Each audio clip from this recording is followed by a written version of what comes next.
Bienvenue à cet apéro coaching de reprise. Donc, ça y est, c'est la rentrée. Normalement, quand c'est la rentrée, on n'a plus d'excuses pour reprendre l'apéro en semaine comme l'été. Mais bon, tant qu'à faire, on peut quand même le prendre avec beaucoup plus de modération. On va pas se mentir, hein, parce que les kilos de l'été, va falloir qu'ils dégagent d'une manière ou d'une autre, hein. Donc, je suis bien content de vous retrouver ce soir pour mettre tout simplement, pour mettre un petit peu le pied à l'étrier et puis retrouver ce rendez-vous régulier tous les 15 jours ensemble.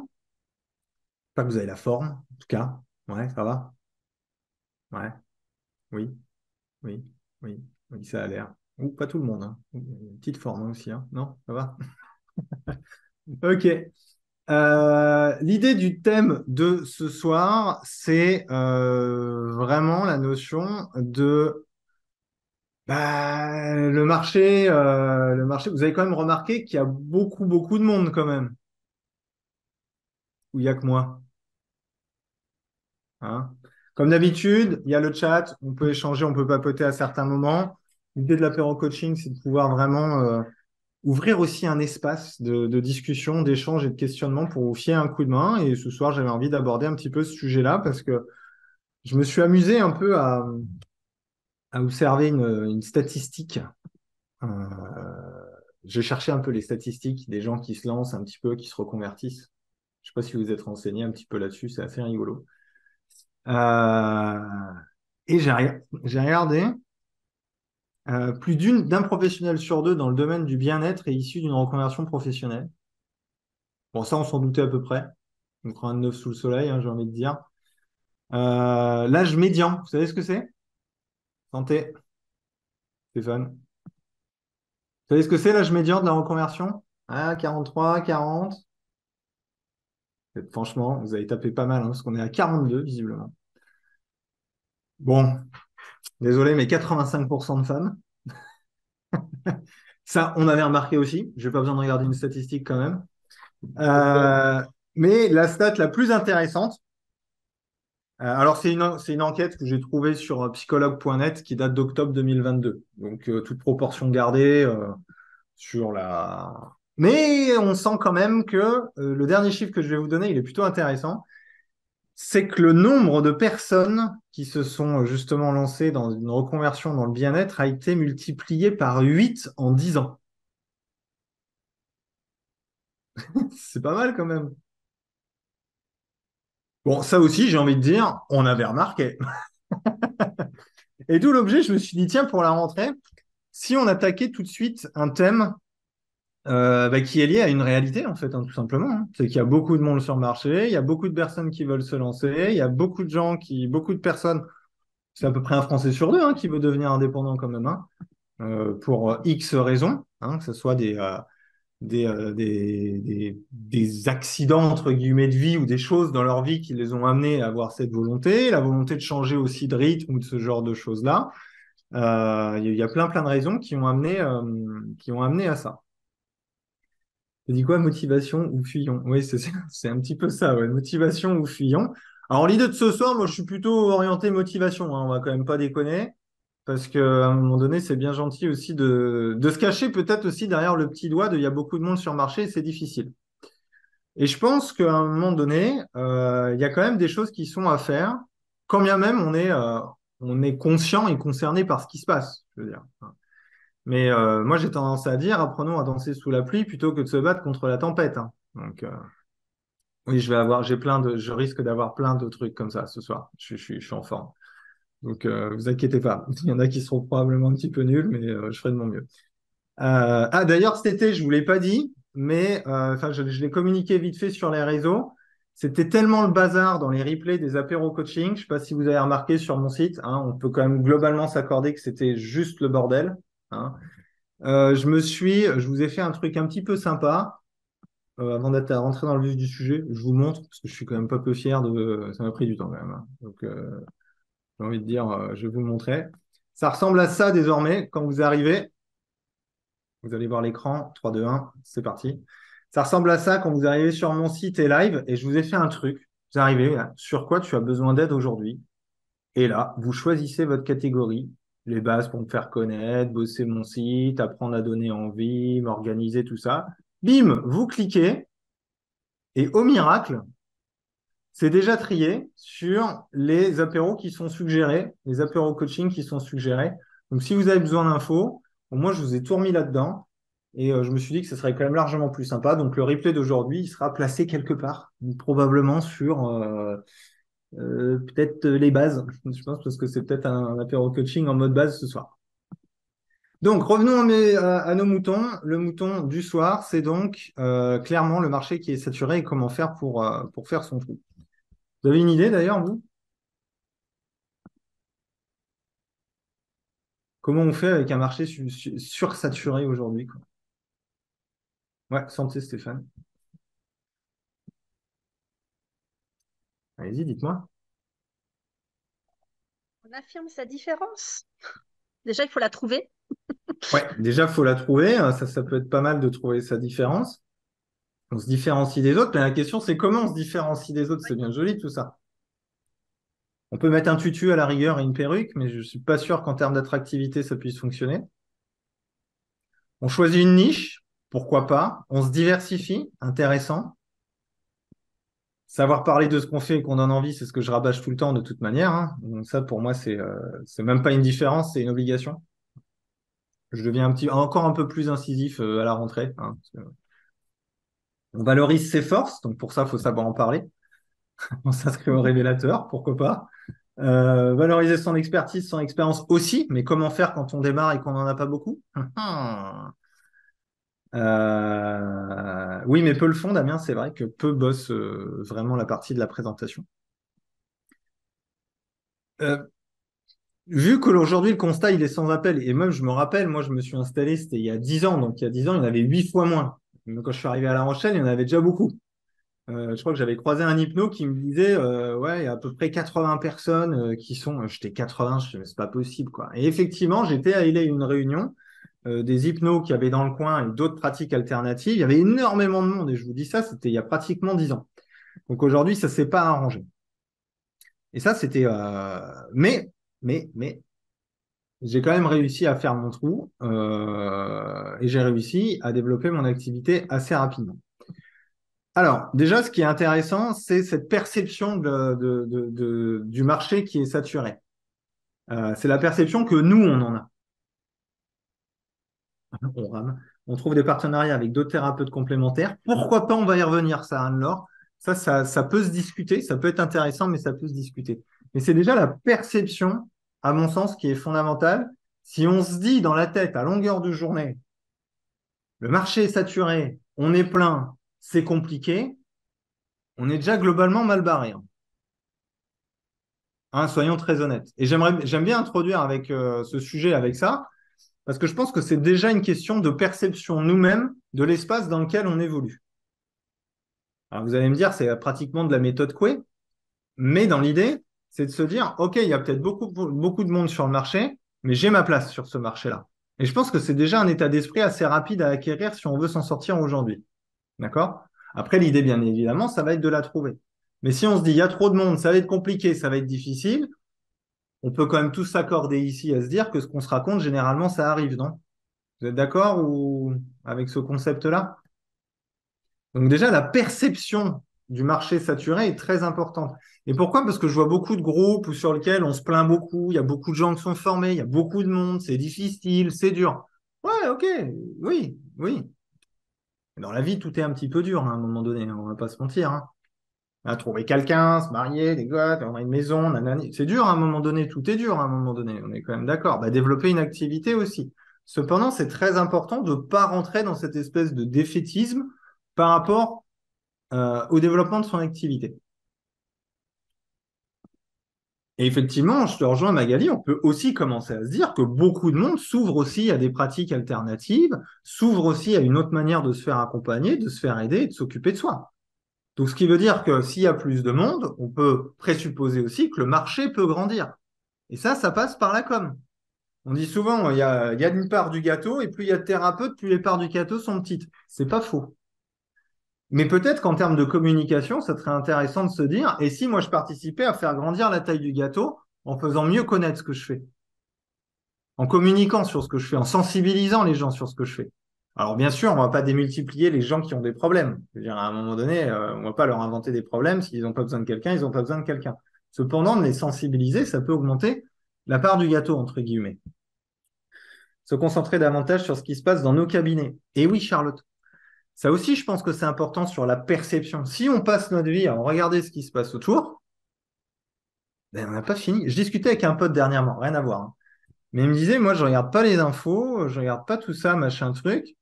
Et il me dit, moi, quand les gens ils me parlent de canicule ou quoi, ou de réchauffement climatique, il est complètement largué, en fait. Alors, il va me dire, c'est un gros déni. Mais il vit dans un quotidien sans prendre cette information-là. Et il m'a dit, ben, je vis plutôt bien quand même. Ça va, je suis pas stressé, je suis pas angoissé. Alors, c'est la même chose si vous passez votre temps à regarder qu'il y a plein de monde sur le marché, que vous n'allez pas y arriver, ça va générer du stress et de l'anxiété chez vous. Et c'est pas du déni, parce que l'idée, c'est ce que dit Charlotte, c'est de se concentrer davantage sur ce qui se passe dans votre propre cabinet. Et ce que vous pouvez faire. Hein. Donc, on change de focus à cet endroit-là. Ouais, ouais. Oui, vas-y, vas-y.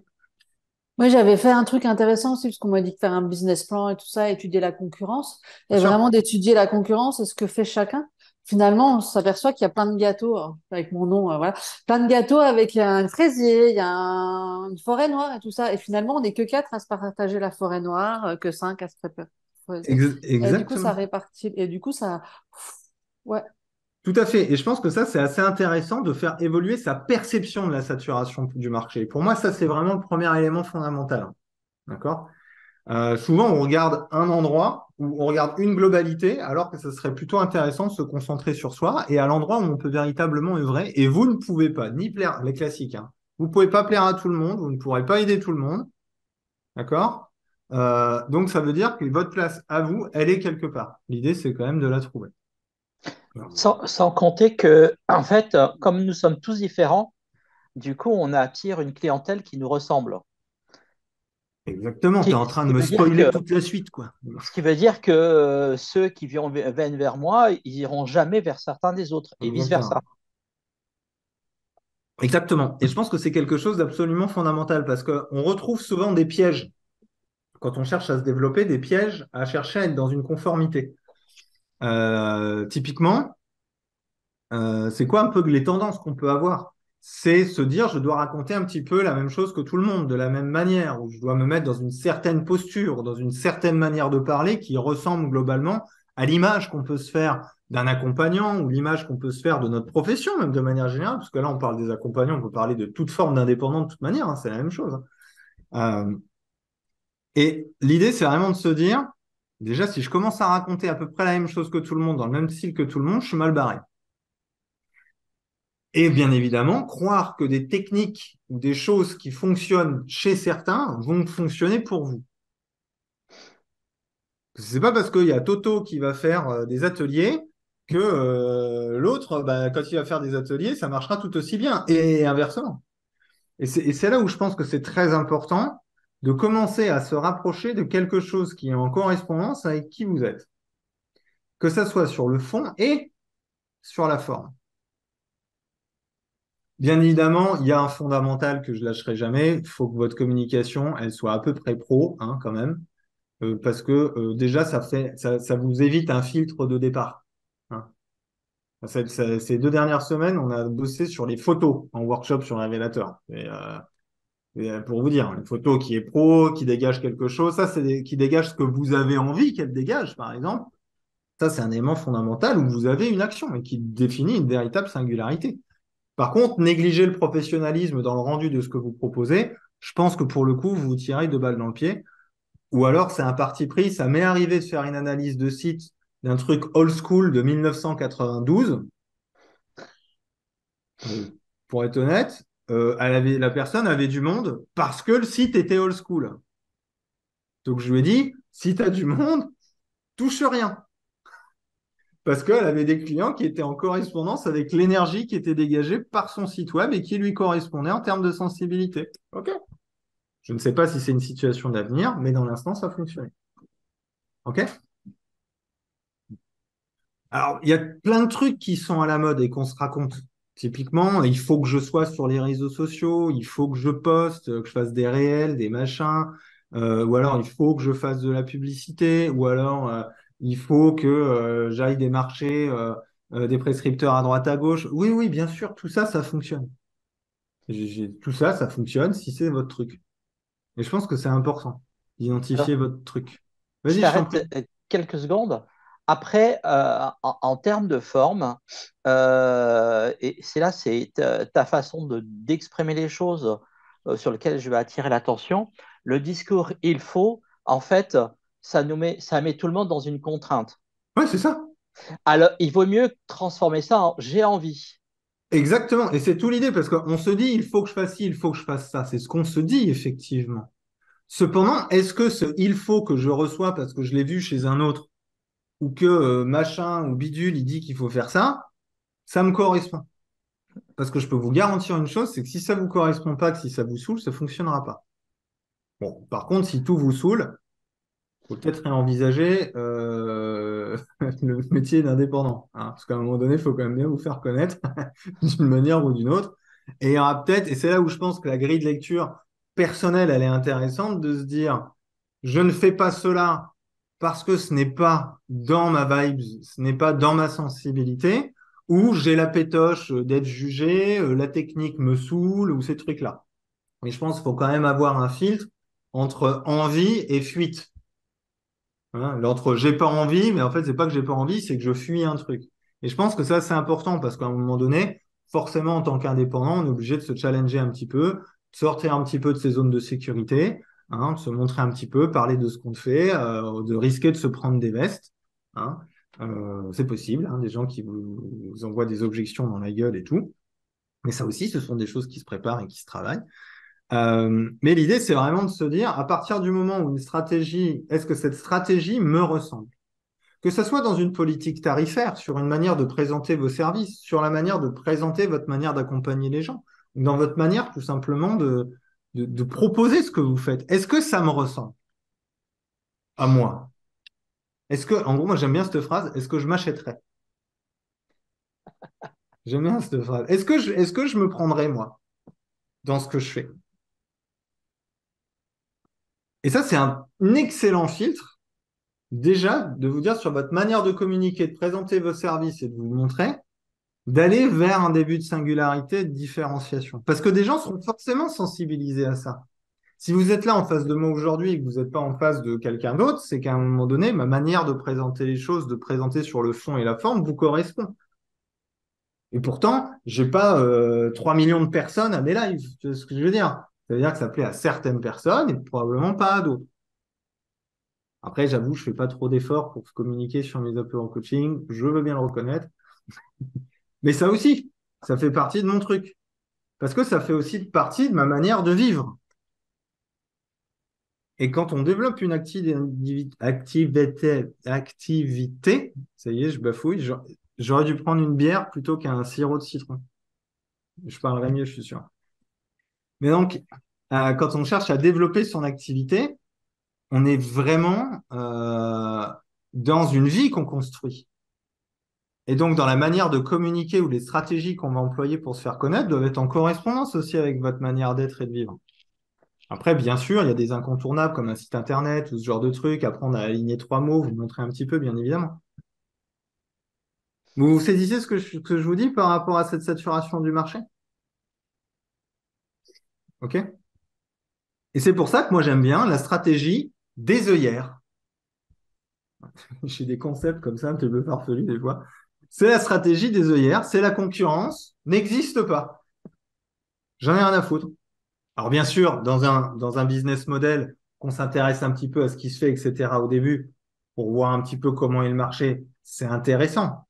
Mais ça, on va pas non plus les surveiller tous les 4 matins et voir ce qu'ils font quand même. Sinon, on devient fou. On est bien d'accord, hein. Et l'idée, c'est la stratégie des œillères que j'aime bien. C'est qu'à partir du moment, c'est comment moi j'ai envie de communiquer, comment moi j'ai envie de présenter mes services, comment j'ai envie de me faire connaître et de le faire pour le coup. Sans se poser la question de si je vais avoir du monde ou non. OK? Ça va? Ça correspond beaucoup à ma dernière lecture, L'art subtil de s'en foutre de Manson. Oui. J'ai tous les bouquins là-haut, moi j'adore Manson. Mais c'est un petit peu cette idée-là. C'est l'alignement effectivement avec ça même dans sa manière d'être. Vous lirez la newsletter de la semaine prochaine, pour ceux qui ne sont pas inscrits, faites-le, vraiment. Où justement, il m'est arrivé un truc comme ça, il y a quelques semaines, où je me suis rendu compte que j'étais en train de prendre une direction qui n'était pas liée à ma manière de fonctionner, d'être et de penser. Et c'est subtil, hein, ça va vite, hein. Et du coup, j'ai dû rediriger certaines choses. Alors, je vous en parlerai la semaine prochaine. Parce que je pense que c'est vachement important de ne pas perdre en ligne de mire comment vous voulez être dans ce que vous transmettez aussi. Votre manière de communiquer est le reflet de qui vous êtes. Je ne supporte pas, c'est très personnel hein, ce que je dis, hein. Ça ne veut pas dire que je méprise les gens qui le font, c'est juste que je m'en fous. Je supporte pas de faire un truc genre, hey, salut, regardez, là, je suis en train de machin. Ça me sort par les yeux, je trouve ça inutile. Ou de me prendre en selfie en train de raconter une jolie histoire en dessous. Et pourtant, ils le font tous, putain. Mais ça me saoule, c'est pas moi. Donc je ne le fais pas, je suis peut-être moins visible, j'ai peut-être moins de likes, moins de machin, moins de ci, moins de ça. C'est mon prix à payer que j'accepte. Mais ma manière de communiquer reste en correspondance avec qui je suis. Ça va, ça? Cette idée-là? Vous me dites, hein? Vous pouvez poser des questions? Non, pas de questions. Un bon thérapeute n'a pas besoin d'attention. Et c'est un des points que je voulais justement évoquer, c'est que l'objectif, c'est quand même de développer votre compétence et qu'à terme, vous n'ayez plus besoin de communiquer pour avoir du monde, hein. C'est quand même le Graal final, hein, ce truc-là. Bon, au début, c'est un peu compliqué, hein. Hein, comme on se dit. Que quand on commence, hein, quand on sort d'école, globalement, on est un peu nul, hein. Enfin, moi, je pense que j'étais très très nul hein, quand j'ai commencé, et c'est un petit peu normal parce qu'on n'a pas d'expérience. On a besoin de se faire de l'expérience, et on acquiert en compétences, en expertise, et on devient meilleur avec le temps. C'est logique, non? Vous me rejoignez là-dessus ou je suis un extraterrestre quand je dis ça? Ça va? Vous me faites comme ça si vous n'êtes pas d'accord, hein. Je me permets de rebondir sur ce que Sylvien vient de dire parce que je suis exactement dans le même, enfin, je me reconnais dans le message qu'il vient de laisser par rapport au fait qu'il y a au moins 80% de sa clientèle qui vient par le bouche à oreille. Quand j'ai commencé, enfin, j'ai commencé par hasard. Alors, je suis pas dans le profil 40 ans, je suis plus jeune, mais pour le moment. C'est le Euh, dire. Ouais. c'est qu'en fait, l'année dernière, donc ça fait un peu plus de 2 ans que j'exerce maintenant. J'ai clairement pas à me plaindre, mais en fait, j'ai été complètement noyée sur toutes les infos qui pouvait y avoir quand j'ai débuté. Je voulais apprendre un maximum. Je suis partie Bien dans tous les sûr. sens. Et en fait, je crois que j'ai jamais été autant anxieuse de toute ma vie. Ouais. Et enfin, c'est quand même assez bien pour une thérapeute, quoi. Et en fait, je me suis fait la promesse l'année dernière que si je devais monter un cabinet qui tourne, il était hors de question que je me plante à cause des autres, mais si je devais me planter, c'était à cause de moi. Donc pour ça, il fallait absolument que je me refocus sur moi. J'ai supprimé tous les groupes Facebook en lien avec l'hypnose parce qu'à chaque fois, j'étais partie à prendre au début une to-do list où je notais tous les termes que je connaissais pas, tous les livres que je connaissais pas. Sauf que la to-do list était trop petite. Je suis partie sur un format cahier plus grand. Et après, format A4, une page, 2 pages, 3 pages, 4 pages. Donc, Ah en ouais. gros, enfin, c'est vraiment pas tiré par les cheveux. À la 4e page, je me suis dit, là, il y a un problème. Ouais, il y a un problème, ouais, je suis d'accord. Donc, J'ai en vécu fait, un truc un peu similaire, hein, donc ça, je comprends complètement. ouais, et en fait, à ce moment-là, je me suis dit, je suis pas passée par ce dont je suis passée pour faire ça. J'ai déchiré les pages, j'ai viré tous les sites qui étaient anxiogènes pour moi, et en fait, je me suis focalisée sur des personnages, entre guillemets, c'est comme ça que je vous appelle, très cher Jean-Pierre. Mais du coup, Le en fait, qui personnage. avaient dans les propos avaient du sens pour moi et qui clairement flattaient entre guillemets, ma façon de penser. Et en fait, je me suis vraiment centrée que sur ça. Et je me suis centrée exclusivement sur ce qui se passait au sein du cabinet. J'ai dû mettre un an et demi avant de faire un site internet que j'ai fait moi-même, propre, Canva. Voilà, 0 €, Fine. tranquille. Mais c'est propre. Il y a les informations, il y a l'essentiel. Les gens sont capables de me trouver. Mais 80%, même plus, peut-être 95% des gens, c'est que des médecins qui adressent, des cardio, des angios et que du bouche à oreille. Kiné, Magnifique. ostéo. Bien sûr. Ça, c'est des choses que je voulais évoquer justement juste après, mais c'est très très bien que tu l'évoques dès maintenant. parce qu'à un moment donné, on devient dingo, en fait, si on met pas des œillères. Mais vraiment. C'est ce que j'appelle la stratégie des œillères. Ça fait partie de ça aussi. C'est qu'à un moment donné, on est dans la flip, surtout dans une début de pratique. On va essayer d'acquérir un maximum de compétences qui finalement ne vont être que là pour rattraper les autres parce qu'on voit que les autres ils font ci, les autres ils lisent ça, lui il fait ci, lui il fait ça, tatati. En fait, on est focalisé sur l'extérieur, en fait. On est totalement focalisé sur l'extérieur, sur ce que font les autres, et ça nous dissocie complètement de qui on est, de ce qu'on veut faire, de comment on veut le faire. Ça nous colle une pression qui n'était peut-être pas là avant, tout simplement. Et résultat de la course, on a envie de tout envoyer péter, et on est obligé de faire des machines arrière un petit peu comme tu as fait. Moi, à un moment donné, j'ai fait pareil, hein. J'ai coupé les groupes, j'ai arrêté de lire des bouquins. C'est plus un bouquin de développement personnel. Ça a disparu de mon existence pendant un sacré moment. J'en pouvais plus. J'étais en sursaturation d'informations parce que je me disais, ça faut que je l'apprenne, ça faut que je le lise. Et puis lui, il a fait ci, et lui, il a fait ça, etc., etc. Après, ce que tu dis dans le réseau, site internet, etc., c'est un des points que j'ai envie aussi d'aborder ce soir. C'est vraiment ce côté de votre propre temporalité. C'est-à-dire, c'est vous qui fixez les règles de votre développement. Vous n'êtes pas obligé de faire un site internet tout de suite au démarrage. Personne n'a dit ça.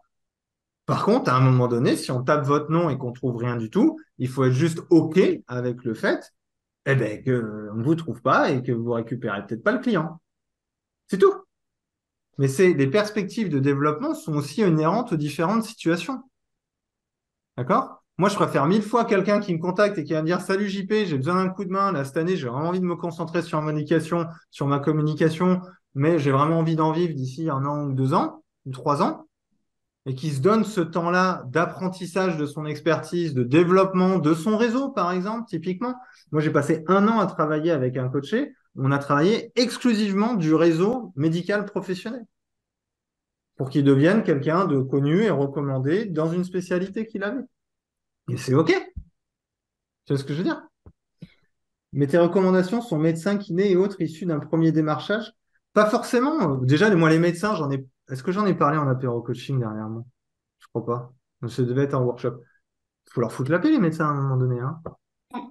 Si je peux me permettre, du coup, la question, elle est orientée pour moi ou pas? Parce que je peux, à cette heure-là, je Ah non, non, non, suis... non, c'était général. Non, bah, je sais pas, parce que Non, parce qu'il y a Ah, la Karine. question. Ouais, Bah, du coup, je sais peut-être. pas. Bah, je crois que c'est peut-être pour toi, ouais, effectivement. Ouais, Bien, parce que écoute. du coup, en fait, la problématique aussi qui se passe, c'est comme, bah, je rebondis sur ce que tu viens de dire à l'instant, ils sont tellement surchargés de gens qui viennent quémander, etc., qu'au final, il n'y a plus de liens naturels qui viennent se créer. Alors que des fois, c'est juste une discussion quand tu vas avec ton ostéo.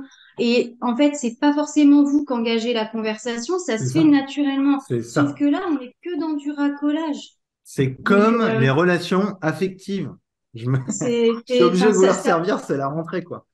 ça se sent comme le nez au milieu de la figure. J'ai parlé avec des personnes, avec des grosses entreprises, et il y a une coach qui fait que de les démarcher, mais en fait, ça manque tellement de sincérité et d'authenticité que du coup, elle s'est fait blacklister et elle est obligée d'aller dans d'autres régions Bien parce sûr. que du coup, ça prend pas. Mais non. Et truc tout con, enfin là, pour le coup, je parle de ma vie perso, bref, j'ai été voir un professionnel de santé pour moi, un problème à moi.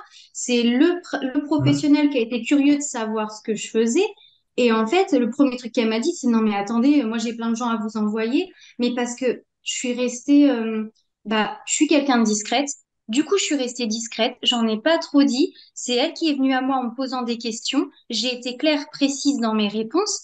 Et en fait, le seul truc que la personne m'a dit après, c'est dès début septembre, à mon retour de vacances, vous repassez au cabinet, vous me déposez, on prend le temps d'en discuter. Oui.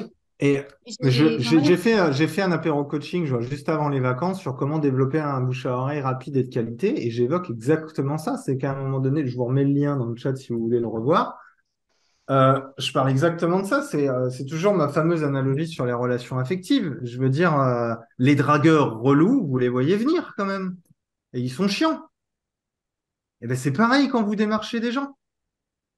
Un réseau, une recommandation, ça se fait sur une qualité de relation, sur quelque chose qui se passe entre deux personnes. À titre professionnel, bien évidemment. Mais dans l'idée, c'est exactement ça. Et je pense que de vouloir forcer des choses, surtout sur la création de liens et de réseaux, c'est malheureusement souvent fait de manière très maladroite parce que déjà, la plupart ne savent pas parler d'eux, ni de manière naturelle, et ils sont dans une démarche de vouloir convaincre plutôt que de vouloir partager et échanger et transmettre une passion ou transmettre un sujet qui leur tient à cœur. Et ça, c'est également un des éléments du soir. C'est à un moment donné, c'est utiliser finalement votre passion. C'est l'importance de la passion, des expériences personnelles, de ce que vous voulez transmettre au monde qui est important. Et ça, il n'y a pas de secret, ça se travaille. Ça vous sort pas comme ça d'un coup, bim boum. À chaque fois que je pose la question à quelqu'un, pourquoi tu fais ce métier, j'ai toujours les mêmes mots qui sortent dans le même ordre. Ben non, parce qu'il y a beaucoup plus de choses qui sont derrière, qui nécessitent d'être travaillées. Et c'est pas pour rien que ça prend un petit peu de temps, mais que c'est un travail important à faire. Parce que cette notion de passion à transmettre, ben ça se sent.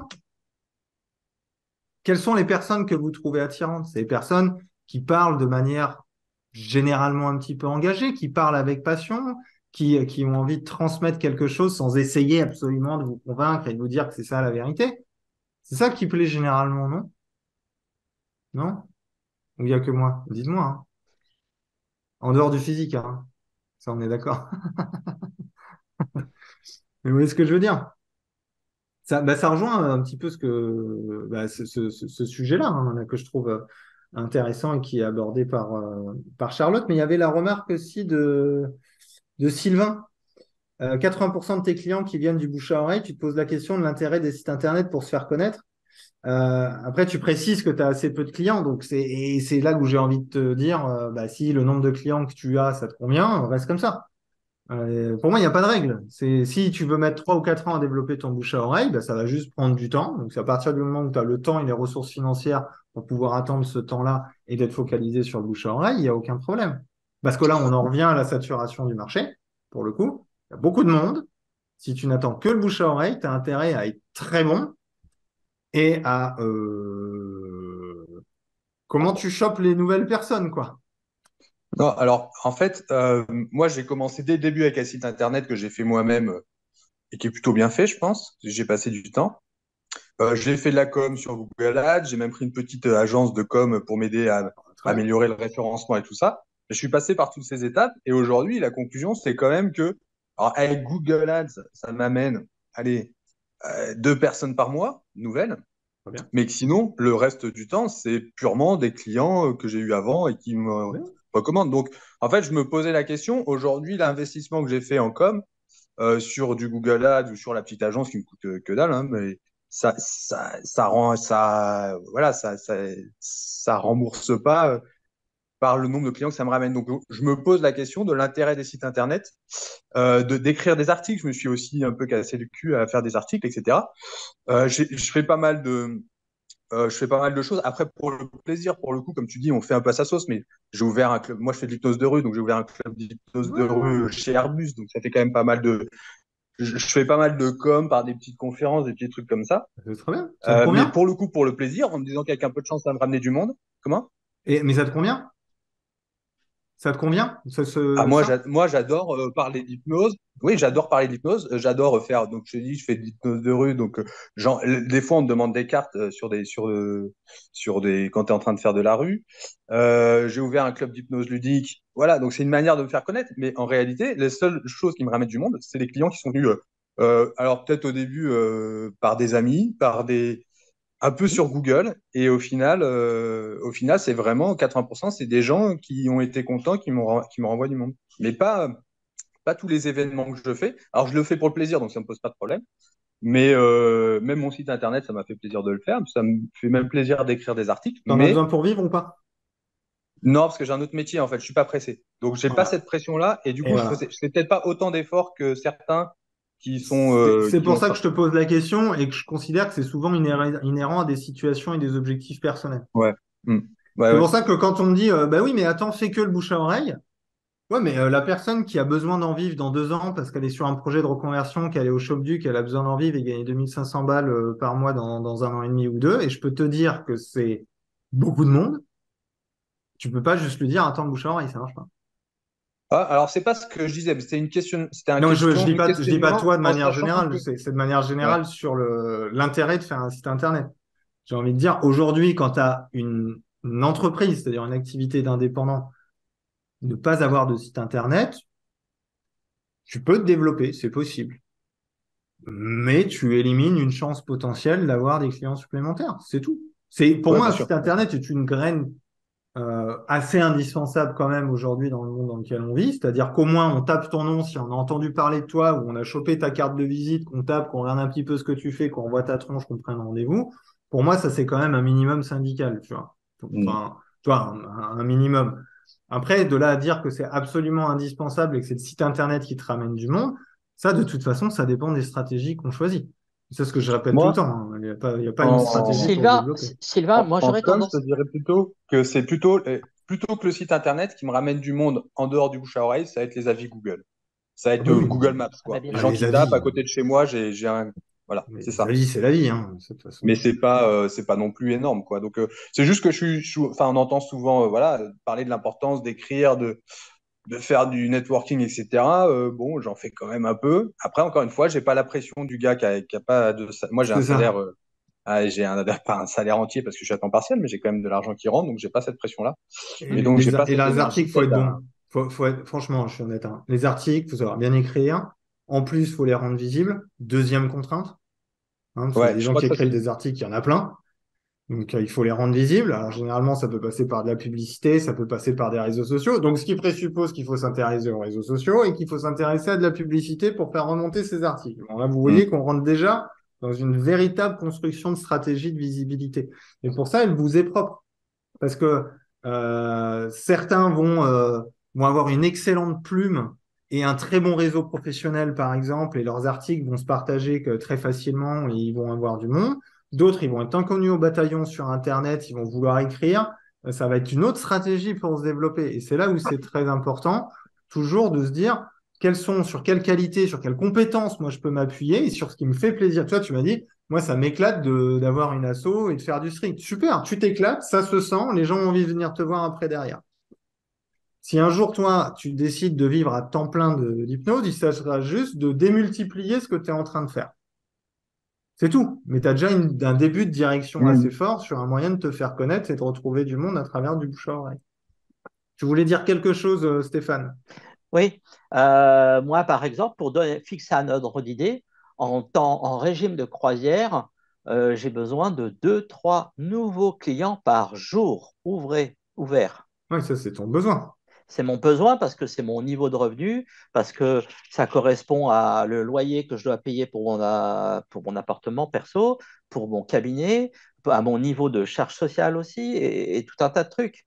Et Hmm. voilà, je n'ai pas d'autres métiers à côté, donc c'est vraiment mon métier qui me fait vivre. Voilà. Donc c'est pour ça, de manière générale, pour dire est-ce qu'un site internet est utile ou non, je vais te dire, ça va dépendre de ta situation et de tes besoins. Après, avoir Exactement. un site web aujourd'hui, c'est un peu dommage de ne pas en avoir un, quoi. J'ai des clients qui n'ont jamais demandé à qui que ce soit des infos pour me trouver. Non, La première piste d'information pour eux, c'est Internet. Ils n'ont pas hmm, demandé à leurs proches. exactement. Mais comme tu disais aussi très justement, Sylvain, de toute façon, hein, les avis, c'est la vie, hein. Ça, je le répéterai tant que je ferai ce métier. C'est absolument indispensable. Vous serez jugé sur votre tronche et vos avis. Boum. Et Mais ensuite, tu vois, ils vont peut-être lire la suite. moi, j'en suis même au point quand on me demande une carte, par exemple, je la donne pas parce que ce qui m'intéresse, c'est que les gens aillent voir les avis et pas mon site internet en premier. Donc, je leur dis quand dans la rue, s'ils me demandent, je leur dis bah, tape Sylvain Isambert sur Google, comme ça, je sais qu'ils vont tomber sur les avis Google. Et que déjà, ça va être la première approche. Après, s'ils veulent aller voir mon site internet, ils peuvent aller voir mon site internet. Mais ce qui me paraît plus important, c'est d'abord qu'ils voient que voilà, Mais, c'est- après, je vais quand même juste préciser un petit truc. C'est pas pour rien que, enfin, tes avis, ils doivent arriver en premier sur ton site web, hein. oui, oui, ils arrivent en première page aussi. Tu fais Mais c'est remonter, vous utilisez un plugin qui oui, s'appelle Google Review, vous les faites oui, bien sûr. remonter. Faut que les avis ils apparaissent direct sur la plupart des sites internet puisque vous allez être jugé là-dessus. Non, ils apparaissent, mais c'est vrai qu'il faut défiler un tout petit peu. Alors, il faudrait que je fasse apparaître vraiment au tout début. Exactement, faut le faire Ouais, apparaître en haut. Faites-le ouais. apparaître en haut. Mais c'est ce Mm. qui intéresse les gens. Donc ça sert à rien de le planquer en bas de page. C'est ce qui crée la décision. Et je vois des sites web où les avis sont planqués en deuxième page ou sur des pages à part. Ça peut apparaître en premier. Mais oui, les habits, c'est absolument indispensable. Je ne suis plus sur Doctolib, mais Perfactif pour mon agenda, d'accord. Alors, qu'est-ce que je voulais? D'autres remarques, d'autres choses? Est-ce que déjà ça vous éclaire un peu par rapport à cette saturation du marché, ce que je vous raconte ce soir? Vous me dites oui, vous me dites non. S'il y a des flous, on est là pour discuter, hein. Ça va? Vous en foutez? C'est neutre? C'est moyen? Pas très utile? Rien de neuf sous le soleil? Peut-être, je sais pas. Je vais mettre un système de sondage, tu vois. Bien, pas mal, à chier. On va voir. Euh, alors l'idée, c'est vraiment pour moi, globalement, je vais essayer de récapituler un petit peu tout ce que j'ai dit depuis le début. Stratégie numéro un, à un moment donné, mettre des œillères et vous focaliser sur ce que vous voulez faire, sur vos objectifs et vos besoins. OK? Et votre manière que vous avez envie de vous faire connaître et de communiquer. Entre parenthèses, on évite les suites. Des fois, il nécessite de se challenger un petit peu. Je pense qu'il y a aussi quelque chose qui est important, c'est de croire en son projet. Donc, présupposer croire en soi aussi à un moment donné. Hein, parce que souvent, la concurrence peut devenir une excuse. Il y a beaucoup de monde sur le marché, c'est difficile.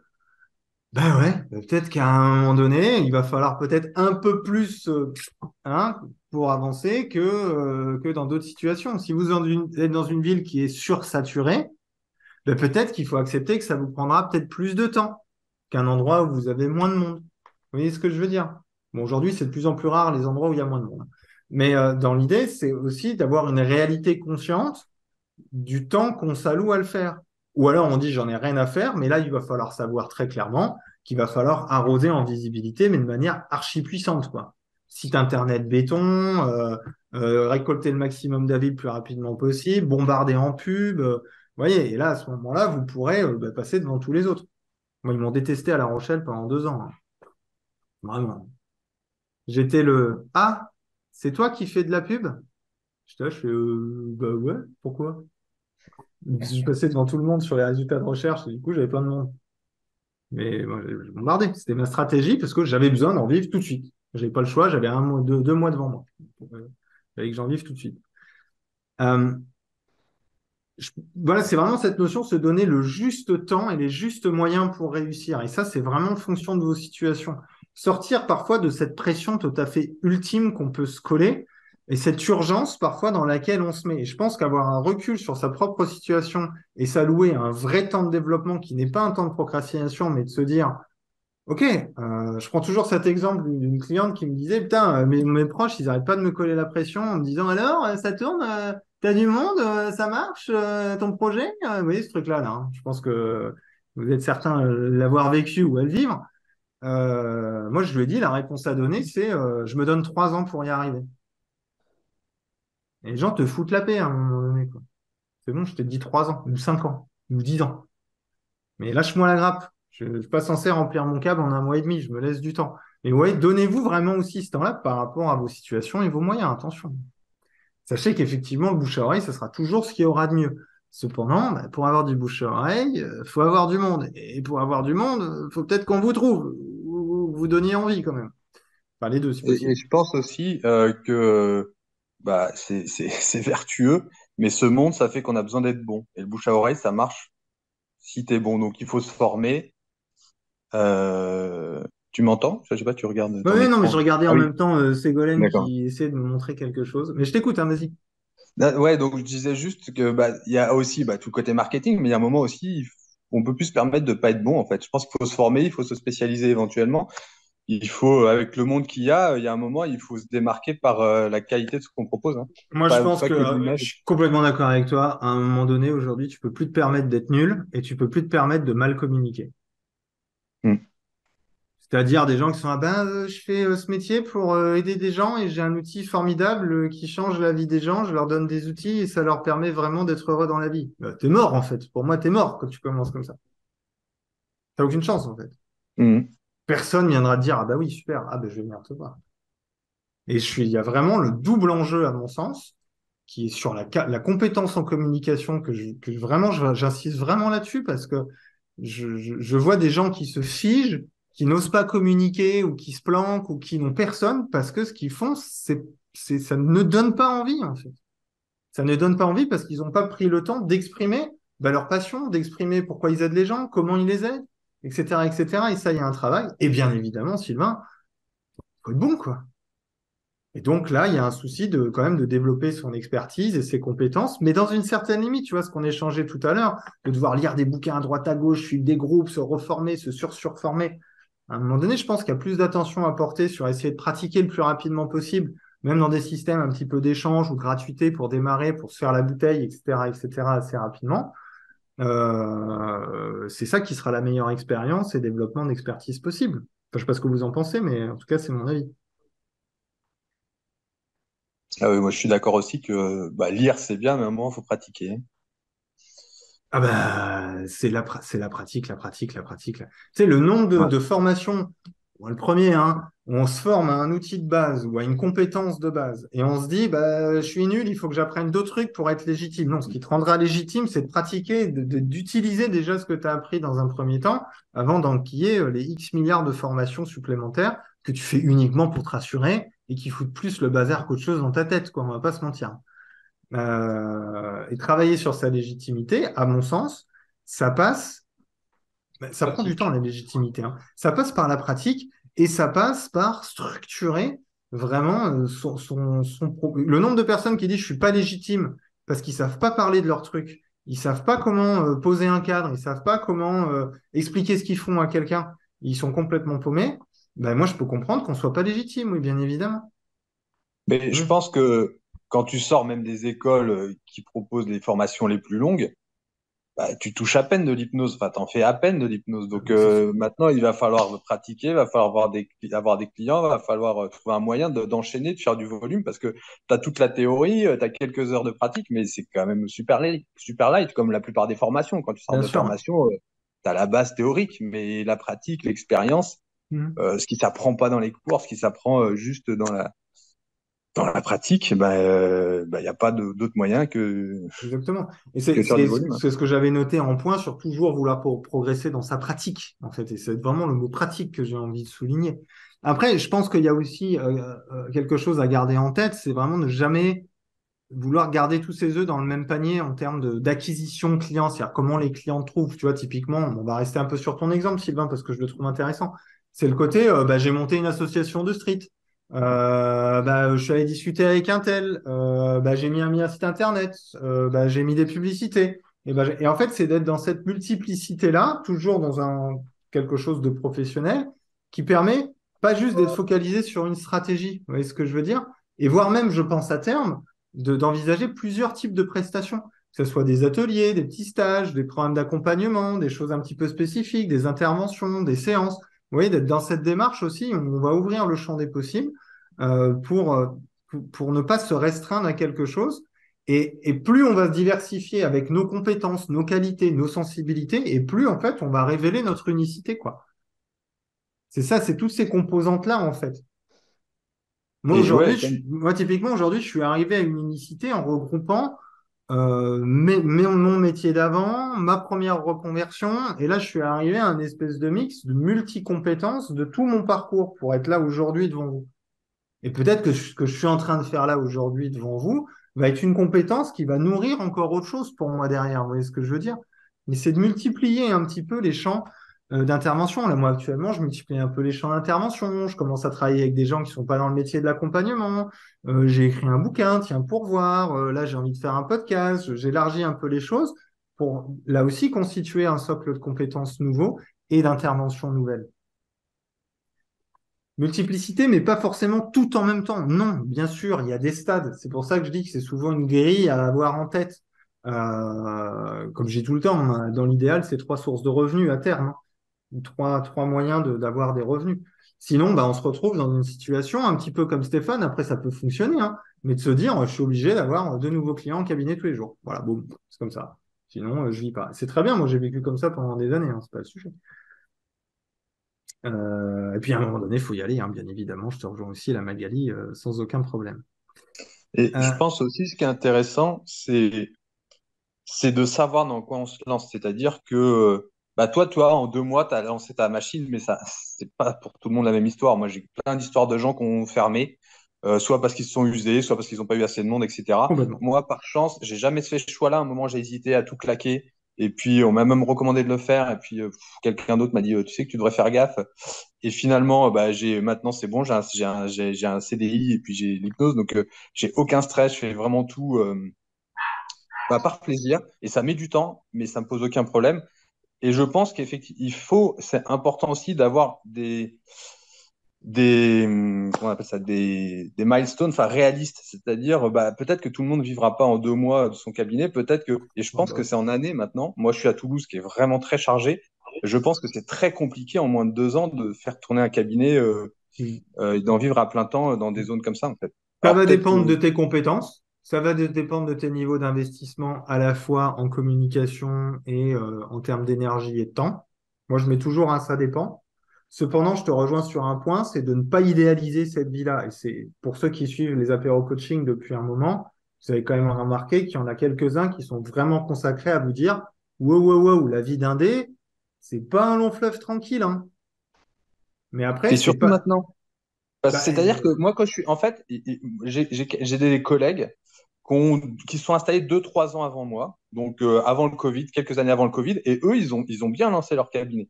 Moi, j'ai commencé début Covid, à lancer mon cabinet début Covid. Et ben, putain, j'ai l'impression qu'il y a plein de monde qui sont arrivés à ce moment-là. J'ai l'impression qu'il y a quand même 2 périodes où maintenant, ça devient beaucoup plus compliqué il y a plus de 5, 6 ans, quoi. oui, Non. et non, parce qu'il y a toujours eu, en entrepreneuriat, il y a toujours la règle des 3 ans, quoi, hein. C'est dans les 3 ans, tu as Ouais. 80-90% des gens qui dégagent parce que c'est trop compliqué. Et c'est lié vraiment aux paramètres. Et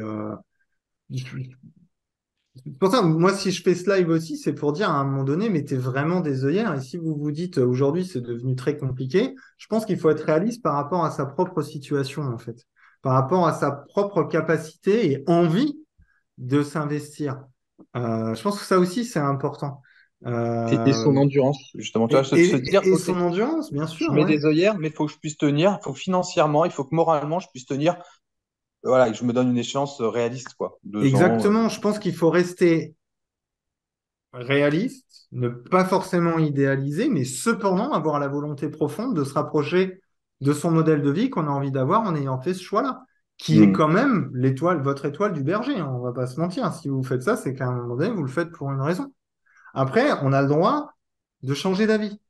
On a le droit de tester des choses et de revenir en arrière. Ça sera le sujet de ma newsletter. Je vous invite vraiment à la lire la semaine prochaine. C'est exactement ce qui se passe. C'est des fois, on part dans une direction parce qu'on sent quelque chose. Et peut-être qu'on a commencé dans cette direction, mais que, poup, en fait, je me suis gouré d'un degré ou deux, d'accepter de repartir légèrement en arrière, changer la direction et repartir. Mais pour ça, à un moment donné, il faut y aller, faut tester et s'investir. Mais aujourd'hui, je ne pourrais pas dire que parce que le marché est saturé, c'est dur pour tout le monde. Moi, j'ai des exemples de personnes qui, en un an, ils ont un cabinet qui tourne sans aucun problème. Aujourd'hui, en 2023. Donc, tu vois ce que je veux dire? C'est inhérent aux situations, aux projets et aux objectifs personnels. Le marché était plus restreint il y a 2, 3 ans. Ben, on a fait x8 en 10 ans, hein, de toute façon. Mais je vais être très honnête, hein.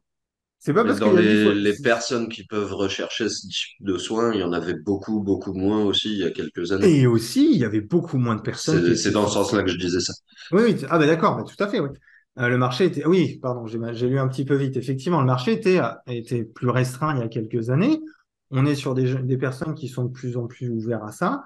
Je pense très sincèrement, pas forcément qu'il y a une place pour tout le monde, mais je pense qu'il y a une place pour ceux qui embrassent la vie d'indépendant, réellement. Faut aimer ce truc-là, hein, à un moment donné. Faut y voir les bons côtés, comme il y a des bons côtés dans le salariat, comme il y a des bons côtés dans la vie d'indépendant. C'est choisis ta souffrance en quelque sorte, hein. Il n'y a pas de situation idéale. Moi, aujourd'hui, je sais que même si la vie d'indépendant, elle est extrêmement difficile, hein, on va pas se mentir, je pourrais difficilement revenir dans le salariat, voire quasiment impossible. Moi, je trouve pas que c'est une vie difficile, hein. Ça dépend. En même temps, moi, je suis pas anxieux, j'ai pas besoin de sécurité et je me laisse tout le temps porter. Et j'ai des expériences professionnelles qui me permettent d'aborder toujours les choses de façon très pragmatique et de toujours me focaliser sur les choses qui vont m'aider à m'inspirer. Exactement. Après, c'est le rapport à la sécurité, je pense souvent, qui fait la différence dans la difficulté de la vie d'indépendant. Et les situations personnelles. Bien sûr. Moi, avant mon divorce, j'étais cool, hein. Moi, j'ai divorcé, j'étais en pleine activité et je suis toujours cool, hein. Ouais, mais moi, je le suis moins devenu parce que j'en ai pris plein la gueule au niveau financier. Et il va falloir que je me refasse un peu la frite, tu vois ce que je veux dire. Mais ça, c'est des Ah, situations qui sont personnelles. bien Mais sûr. mais dans l'idée, j'ai envie de dire, c'est pas parce que le marché est saturé qu'il y a énormément de monde que c'est pas possible d'y arriver. Bien Ou sûr. du moins, c'est pas la saturation du marché. Pour moi, ceux qui se cachent derrière la saturation du marché, je suis très honnête, hein. De toute façon, je suis toujours très honnête en même temps. C'est une putain d'excuse de merde, hein. C'est à un moment donné, ok, la question, c'est pas zut, il y a beaucoup de monde, est-ce que je vais y arriver? La question, c'est comment je vais faire ma place au soleil, moi, à cet endroit-là. Ça rejoint la métaphore que j'utilise beaucoup pour les clients. C'est Vas-y. comme ceux qui essayent de faire, on va dire, de l'acrobranche. Vous savez, ceux qui marchent sur les câbles suspendus dans les arbres. Ouais. Eh ben, soit vous regardez le vide, vous commencez à baliser, et du coup, vos jambes tremblent, et plus vous balisez, plus vos jambes tremblent, plus c'est dur d'avancer. Soit vous regardez là où il faut aller, et là où il faut mettre les pieds pour aller là où vous voulez aller. Et là, on parle des œillères aussi. Exactement. Pourquoi regarder le vide alors que de toute façon, on ne veut pas y aller?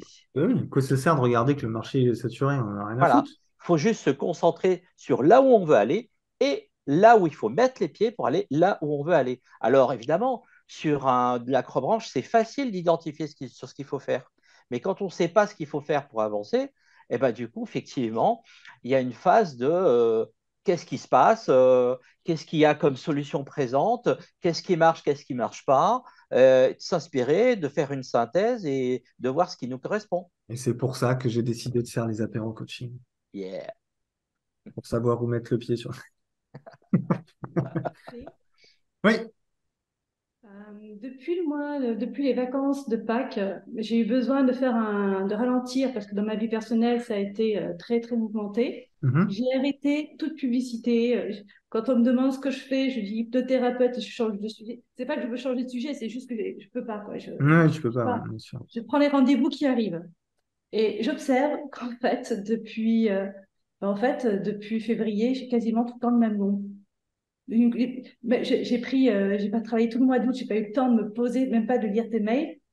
Et là, ça se remplit progressivement. C'est même pas du bouche à oreille, c'est genre de vitesse de croisière. Et je suis à la fois bien, hein, je vais pas me plaindre. Il n'y a pas beaucoup non plus, et heureusement. Mais en même temps, je me dis, il faudrait que je me relance. Et je vois pas l'intérêt de commencer à faire un article, un truc, essayer de parler de moi, puisque ça se fait tout seul. Et Tant mieux. Après, pourvu que ça dure. non, mais Tu sais, moi, je crois beaucoup dans la c'est pas notion bien en fait. d'énergie, en fait. Tu sais, quand t'es dans le bon état d'esprit aussi, tu sais, des fois, le bon état d'esprit, c'est d'en avoir rien à foutre, hein. Et enfin, là, on parle d'énergie, hein, mais c'est de se dire, bah, c'est peut-être ce relâchement-là, ce détachement-là qui amène peut-être aussi, d'une certaine manière, à ce que les clients soient plus attirés par toi. Je sais pas, là, je suis dans un esprit où je me dis plutôt à quoi bon? Je vois une sophrologue que je connais qui a fait plein de trucs, qui a fait des articles, qui a fait des alliances avec d'autres techniques pour créer quelque chose, qui a très peu de retours. Et donc, quand je vois toutes les personnes autour de moi qui donnent cette énergie pour essayer de rebondir, et moi, j'aimerais pas plus de clients, finalement, à quoi bon? Parce que là, je vais bientôt essayer de retrouver une vie équilibrée. Et j'en reviens à la conclusion de refaire mon site. Juste faire mon site et d'avoir quelque chose de plus pro. Bah voilà, donc c'est Oui, ça. Puis de basta. toute façon, comme le métier nous change, au fur et à mesure, notre site il doit refléter nos changements. C'est un peu cette question que j'aime bien me poser, c'est quel est le thérapeute que tu as envie d'avoir en face de toi, tu vois.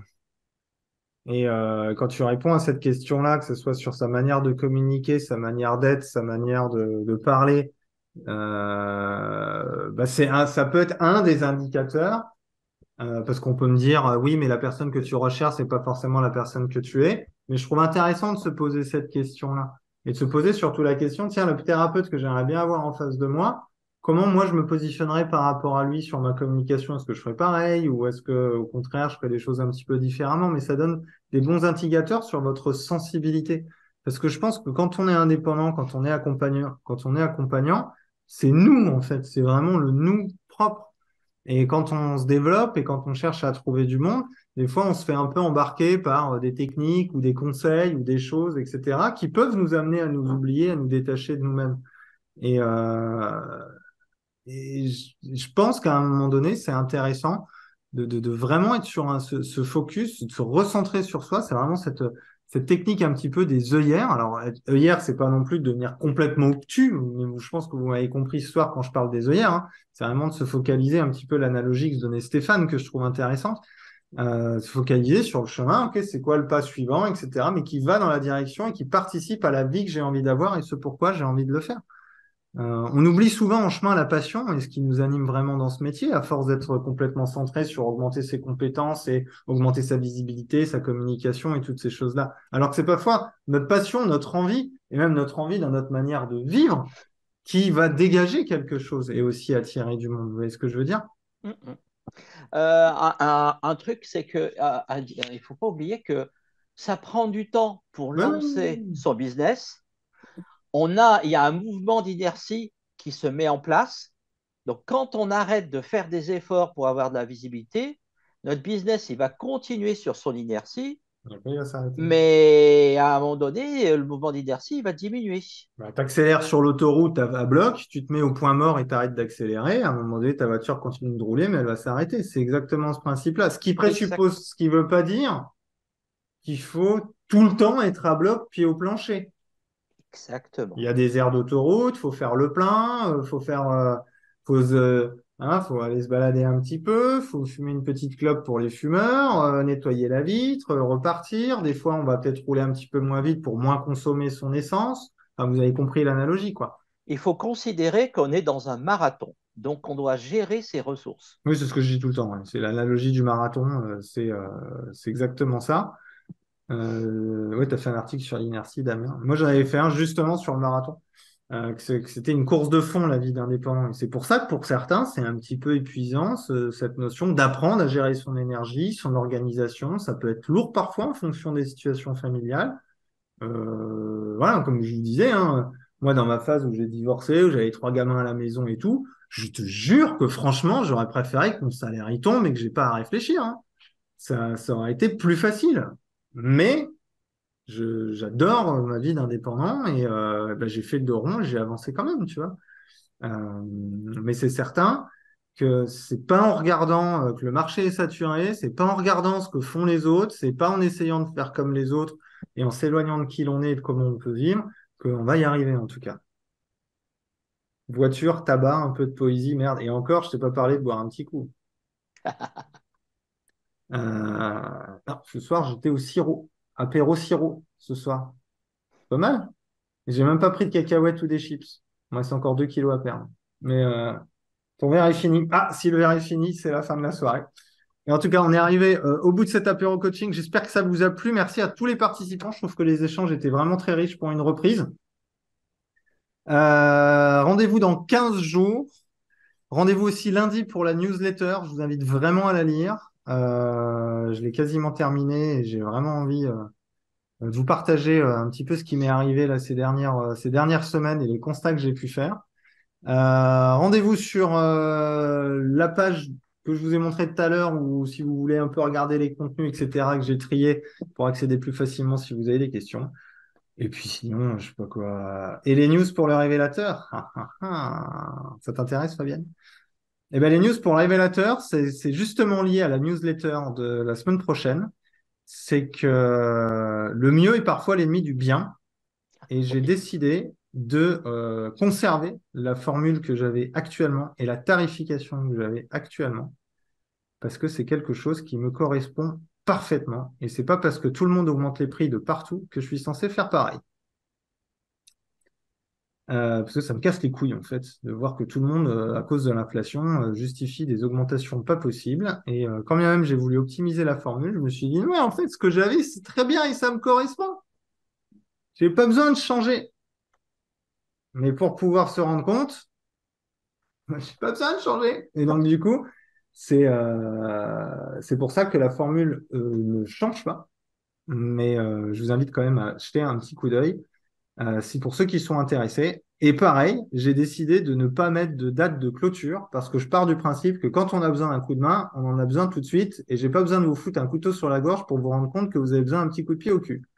Donc, ça reste ouvert et accessible. Après, si j'ai pas de place en coaching, ben, j'ai pas de place en coaching. Je peux pas les inventer. Je peux pas me découper en 8. Mais dans l'idée, en tout cas, pour le révélateur, si ceux qui sont intéressés, il suffit d'aller jeter un petit coup d'œil. Mais je vous explique tout ça dans la newsletter de la semaine prochaine, parce que je pense qu'il y a des petites choses que j'ai envie de vous transmettre par rapport à ça, qui peut nous arriver à tous, où je parle de mes tarifications quand j'étais en cabinet, de ce genre de choses, qui m'ont fait un petit peu écho à toute cette situation.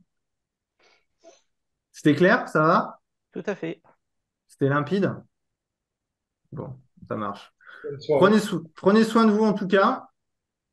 Et puis, pour ceux qui veulent, qui seraient intéressés par le révélateur, moi j'aime bien papoter avant pour savoir si c'est vraiment fait pour vous. Donc vous prenez un petit rendez-vous, on papote ensemble et on voit si ça peut vous correspondre, d'accord? C'est plus simple. Des bisous! Bonne soirée. Et je suis à la bourre, Allez, j'ai dépassé le temps. Pourtant, je m'étais juré d'y arriver. Allez, des bonne bisous! soirée. Amusez-vous bien. Allez, Bonne bye bye, soirée. salut, à dans 15 jours. Bye Merci. bye.